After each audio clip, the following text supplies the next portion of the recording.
আরও অস্ত্রের আবেদন নিয়ে ওয়াশিংটনে নামলেন জেলেন্সকি। দূরপাল্লার টোমাহক ক্ষেপণাস্ত্র পেতে মরিয়া ইউক্রেন প্রেসিডেন্ট। বৃহস্পতিবার ট্রাম্প পুতিন বৈঠক হয়। বৈঠকে টোমাহক এর ব্যাপারে আপত্তি জানিয়েছেন রুশ প্রেসিডেন্ট। এই অবস্থায় দোটানায় ট্রাম্প। আরও অস্ত্র পেতে ওয়াশিংটনে গেলেন ইউক্রেন প্রেসিডেন্ট জেলেন্সকি। নতুন অস্ত্র ইউক্রেনকে দিলে যুদ্ধের তীব্রতা বাড়ার সম্ভাবনা রয়েছে, কারণ এই অস্ত্র নিয়ে রাশিয়া প্রেসিডেন্ট ভ্লাদিমির পুতিন তিনি আপত্তি জানিয়েছিলেন। এখন খুব স্বাভাবিকভাবেই দোটানায় পড়ে গিয়েছেন ডোনাল্ড ট্রাম্প। তিনি কি রুশ প্রেসিডেন্টের কথা রাখবেন নাকি জেলেন্সকির কথা রাখবেন, সেটা নিয়ে কিন্তু দোটানায় পড়ে গিয়েছেন ডোনাল্ড ট্রাম্প। আমাদের পলিটিক্যাল এডিটর আশিস চট্টোপাধ্যায় রয়েছেন। আশিস দা, খুব স্বাভাবিকভাবেই ডোনাল্ড ট্রাম্পের এখন শাকের করাত। হ্যাঁ, সেটা তো বলাই যায়। আসলে জেলেনস্কি যেভাবে অভিযোগ জানাচ্ছেন যে রাশিয়া যুদ্ধের তীব্রতা বাড়িয়েছে এবং প্রায় প্রতিদিন বিরাট সংখ্যক ড্রোন মিসাইল আছড়ে পড়ছে এবং ইউক্রেনের যে প্রতিরোধ সেই প্রতিরোধ খুবই দুর্বল হয়ে গিয়েছে। এই পরিস্থিতিতে যদি নতুন কিছু না করা যায় এই যুদ্ধে, তাহলে আর কতদিন ইউক্রেন টিকতে পারবে সেটা নিয়েই সন্দেহ দেখা দিয়েছে। এই রকম পরিস্থিতিতে মার্কিন যুক্তরাষ্ট্র, যারা প্রথম দিন থেকে ইউক্রেনকে বিপুল পরিমাণ টাকা এবং অস্ত্র জুগিয়ে যাচ্ছে, প্রকৃতপক্ষে যার জোরেই জেলেনস্কি এবং ইউক্রেন লড়াই করছে, সেই মার্কিন যুক্তরাষ্ট্র এরকম একটা প্রস্তাব বাতাসে ভাসিয়ে দেয় যে টোমাহক নামে যে মার্কিন ক্ষেপণাস্ত্র, সেই দূরপাল্লার ক্ষেপণাস্ত্র 1000 কিলোমিটার বা তার বেশি উড়ে যেতে পারে এই মিসাইল, সেই মিসাইল ইউক্রেনকে দেওয়া হবে। এই মিসাইলটা এমনই যে তাতে নিউক্লিয়ার ওয়ারহেড অর্থাৎ পারমাণবিক অস্ত্র বহন করতে পারে এই মিসাইল।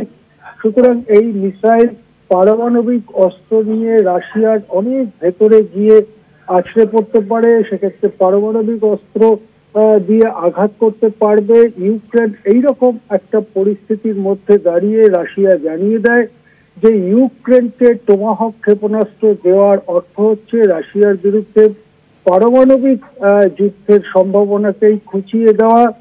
এর পরেই নড়ে চড়ে বসে ট্রাম্প প্রশাসন এবং আমরা জানি বৃহস্পতিবার দীর্ঘক্ষণ ধরে প্রায় 2 ঘন্টা ধরে ট্রাম্প এবং পুতিন ফোন বৈঠক হয়।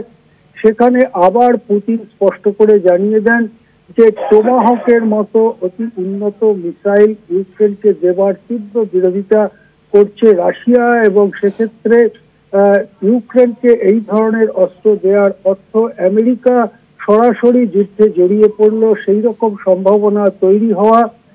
এটা নিয়ে দীর্ঘ আলোচনা হলেও কোনো যে মীমাংসা হয়েছে তা মোটেই মনে হচ্ছে না। সেই কারণেই পরবর্তীকালে আরো একবার ট্রাম্প পুতিন মুখোমুখি বৈঠক হওয়ার সম্ভাবনার কথা বলা হয়েছে বুদাপেস্ট শহরে 2 নেতা আরেকবার মুখোমুখি হতে পারেন।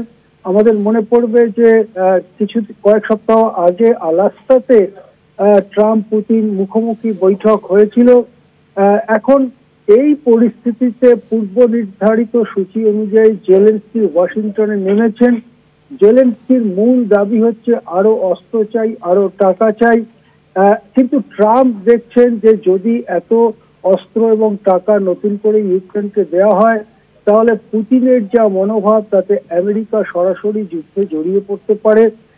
এমনিতেই অর্থনৈতিক নানা সমস্যার মধ্যে রয়েছে আমেরিকা, তার উপরে আবার আরেকটা বড় ধরনের যুদ্ধে জড়িয়ে পড়াটা কতটা বাস্তবোচিত হবে সেটাও ভাবছে ওয়াশিংটনের বিশেষজ্ঞরা।